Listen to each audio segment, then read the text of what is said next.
তো hello guys, দীর্ঘ ১ সপ্তাহ পর পার্সেলটা আমার হাতে এলো। আর এই পার্সেলের মধ্যে কি আছে চলো তোমাদেরকে দেখাই। তার জন্য আমি একটা ছুরি নিয়ে পার্সেলটাকে আনবক্সিং করতে শুরু করলাম।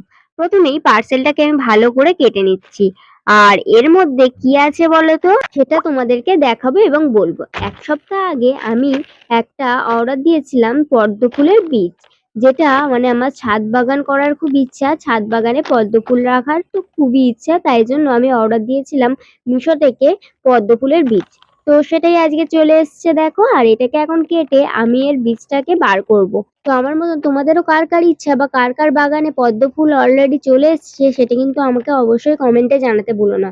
আর এই বীজগুলো দেখো অনেকটা কাঠবাদামের মতন দেখতে। আর আমি এর আগে কোনোদিনও পদ্ম ফুলের বীজ দেখিনি। এই প্রথমবার অর্ডার দিলাম। আর এখানে এখন এই পদ্ম ফুলের বীজগুলোকে ভালো করে ঘষে নিচ্ছি, কারণ এই বীজ নাকি ঘষার পরে ৫-৬ দিন জলে ভিজিয়ে রাখতে হয়।